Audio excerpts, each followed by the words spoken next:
Tāki wini ki ai tuai kāu, nāna nei te ora pohanga o te kāranui ki a tātou te tangata. Ka tuki nā mihi ki a koutou ko tai mai nei, te whakarongo ki te apua, ki te tautoko, nā hua nā rātauranga mō tātou. Reira tēnei te mihi ki a koutou. My name is Marama, and I'm from Taranaki, yes, but I also have links into Waikanae because we were a migrational people and we migrated down in the early 1800s.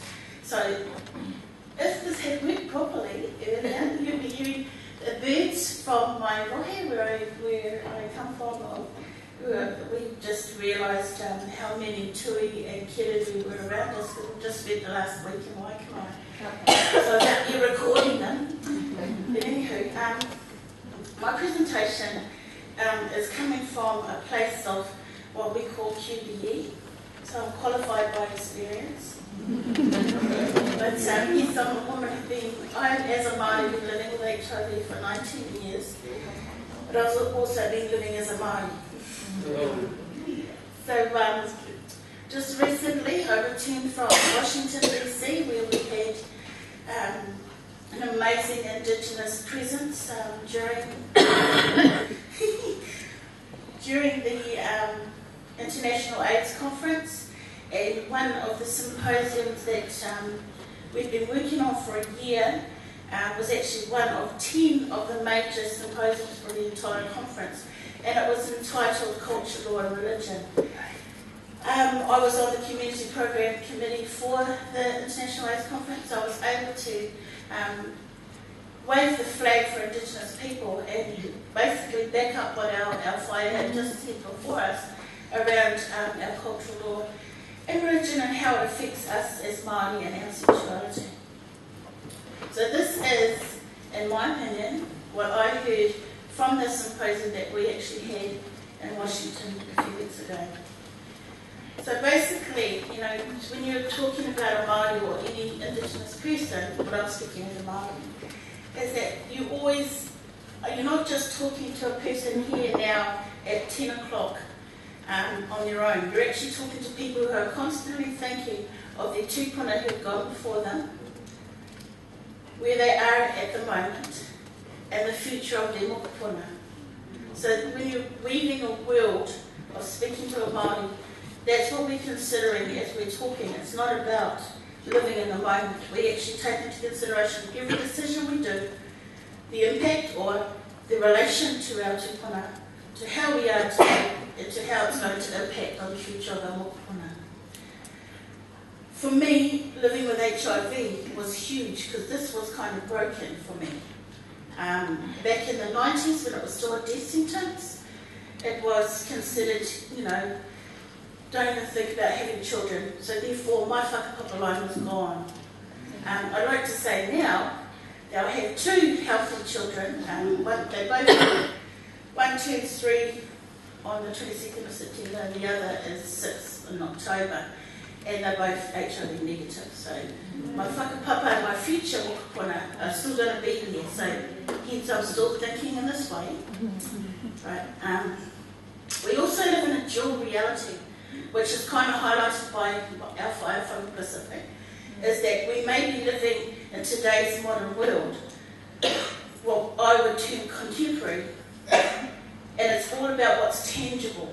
You know, it's all about evidence, it's all about what can you hold in your hand and believe, and what can you say, this is the truth, all those sorts of things. And it's also in a world of noa. So those who Māori in the audience, you understand what the concept of noa is, things that aren't tapu. Hey, you know, I don't want to go into that because it's only a week. And then we have traditional. So we're brought up with traditional values and principles and things of our tūpuna, of our past, and they keep us strong, and they give us what we have today. They are intangible. They're not necessarily something we can put in a research project and have actual, you know, quantitative data on. We have to look at that these things are intangible, but they are generational, and we know it in our heart, in our mind. So these things are tapu. So we live in this duality all the time. We go around and drive in our cars and we're living in these two mind thoughts in our mind. When you look at traditional sexuality, you know, you're looking at sex as a taonga. You know, it was always considered a treasure, something to be precious, something that was held up high as a very, very tapu and close to us. So hence tapu. It was also, in the past, going back into the past, was also a way of allying people, alliances between hapu. It was the way of intermarriages, keeping the land in the whānau. We've all heard that talk. And a lot of it was arranged marriages as well. It was also a subject of war. And we've heard legends and stories. Well, these legends and stories are real. We fought hard for our women. And we fought hard for our men. And when we fell in love, we really fell in love. And if you were from down the other side of the coast, where I come from, we weren't allowed to marry anyone from Ngatiawa. We weren't allowed to marry anyone else. But you know what? My aunties did. They did though, you know, because their love was so strong. They went past those cultural barriers and they did it. It's about happy development, of course. Our whakapapa, the continuation of a race. You know, in the world scheme of things, when you go out into the world, like I have been lately, you realise how precious we are as a race and how very few we are compared to the ratio of other populations. You know, America, for instance. Anyway, we also practice polygamy. Now, one of my tupuna, she was a feisty woman. She had 5 husbands and 3 wives. So she was what we would term in contemporary bisexual. She had 3 wives, 5 husbands, but she had the mantle or the mana to carry it. So in her whakapapa, in her traditional, where she sat, in her present, she was able to sustain that larger whānau concept, okay? I won't talk too much about it, because she's the whole story in her own. Then we have the creation story. Everything we do is Māori. Every time we have a pōhe, every time we have a kai, every time we have a karakia, we're acknowledging the creation story. And the creation, what is the creation story? Come on. It's sex. Ain't it? You know, they were locked in embrace. Rangi and Papa are locked in embrace. What were they doing when they were embracing? You know? This is the traditional thoughts of normality, of how sexuality was kind of, you know, it wasn't as tapu as we've made it today. Okay? So, I just looking for the Native Americans up here. Anyway, so we've got contemporary. We're living in a contemporary world now with sexuality, where the impact of religion is huge, because it actually impacts everything that we're living around, and it has, even for those that are atheists today. Our society is based on religious thoughts and processes. Colonisation, hence the dual, working in both worlds. My grandfather was Irish. However, his first language was Māori, because his mother was adopted by Māori in 1894. So he had to walk in those two worlds because he lived on a path. You know, so there's a lot of us that are doing that. And the law, legislation, law, without getting to tricky stuff, this definitely had an impact on the contemporary sexuality. Going back from yesterday with the bill going through, or whatever, you know, the reading of the bill. Before that, before the prostitutes collective, we had the, you know, reform for prostitutes, and before homosexuality laws, in the past, all those things were conceived. You know, you don't talk about them, you don't do it, and you never tell anybody that you're one of those. Okay. So we had today's sexuality has been impacted by that disease. I'm sitting here impacted by a disease, an introduced disease. And monogamy. You know, a lot of the times we like to say, yes, I'm a one-woman man, but you know, not all of us think that way, do we? Okay. And the nuclear family concept, you know, mum and dad, 2.5 kids, the picket fence and the dog. That wasn't our way of thinking. That wasn't our traditional way of thinking. It's not even our contemporary way of thinking. Because every time we do something, we go down and get some Kaiwhakahaere, we go and get some watercress. Who are we thinking of? Oh, we're going to drop some off at Auntie so-and-so's. We have to go around to cousin what's his because he's not feeling well. We're going to give him some kai. So we're not actually thinking as a nuclear family only. Culture. So there's been a revival of our culture in the last 10 years. You know, our language. This has also brought with it psychosocial issues, social health determinants, the disparities between cultures. We've also, sadly, become recolonisers, where we've taken the thoughts and process of introduced whakaaro or concepts from other cultures and said, no, that's tika, that's right, you know, it's in the Bible, look. You know, so we've actually become recolonisers. We're recolonising each other. Our identity. I feel like, for me, I was blessed because my grandmother instilled in me my identity. She told me that where my maunga was. She died under her maunga. That was where I did all my schooling. So to me, I was blessed with identity. But I've got 187 cousins, first cousins, who are spread all around the world, who don't have that taonga, that gift. And rewriting history. My mother's a researcher for our treaty claim back with our people.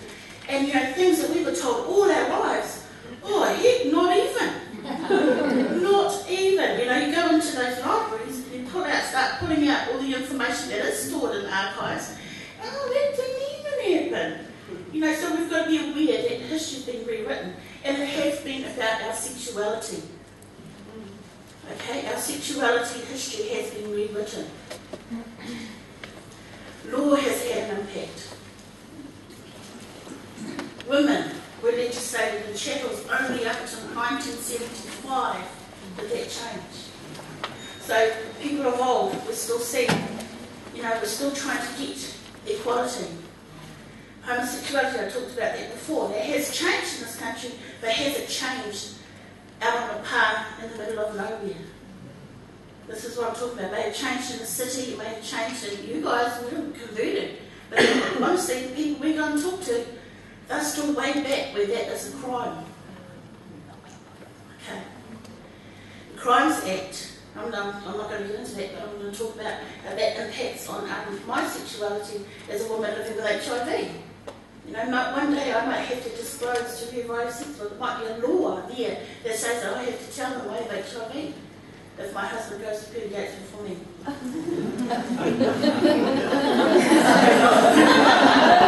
it's become a tool of oppression. You know, law is a tool of oppression. The auntie was talking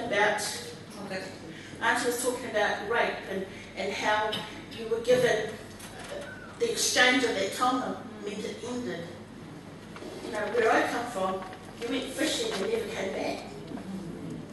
So those sorts of things have changed within our society. You know, we've got it right now in front of us, the issues of the last week. What do you do with someone who's an offender? You know, so those things have played a lot on us on our sexuality. The monogamy, monogamy. And moralistic. So we kind of, we can be at the village, we can be at the river somewhere, completely isolated from the rest of the world, and these are the same concepts that are still being talked about. We can go over to the islands and to say that my husband is from Papua New Guinea and is very much influenced by those things. Yeah, my little pump down here from American. Okay, religion. Now, it's going to be repeating what I've already said, but we all know that judgment's involved in religion. We must colonisation is part of religion. We also know laws are based on Christian values and beliefs. and introduction of disease. Into my particular rohe, where I come from, smallpox and influenza came with the missionaries. Again, monogamy. Not that I want to go out there lots of husbands, but you know, my ex-husband did, you know. Okay, so what I'm about is, what our organisation I belong to, you know, you see it in the books, is that we're about protection of whakapapa. So we're looking at generational trauma. A lot of people we meet, they have the mama of the past. So the pain that their tūpuna went through is so visual on them. So we give them information. That's all we can do, is give them information. Then they have their personal trauma, what they've gone through in their own lives. And all we can do is help them with their knowledge. And one of the key things is talk about Ranginui Tuanuku, our creation story. The whānau water philosophy is Madokio. And for us, whānau water isn't just another way of getting money out of government. Whānau water, the concept and the philosophy, is whānau means to give birth, to whānau out of birthing channel. Water is to bring life. You know, we all have our own concepts on what water is. But for us, it's about, as a philosophy, it's looking at that whole creation story and looking at the collaborations of people, of different cultures, of our Pacific Island brothers, of our European sisters and brothers that are living amongst us. I'm so glad there was a kōrero on that last night, and yeah, we offer it to people living with HIV. However, we've got too many on our books now, so we're still holding back on giving any more referrals. We've got too many. We have to slow down for ourselves, because we look after ourselves as well. And last week we had a board meeting and a new AGM. We've got some new members voted on our board, and one of them was a composer. She's actually world famous, and we don't know about her here. And she's Māori. Her name's Marama Pala. And she came up with this slogan for us: hope in a vision, HIV.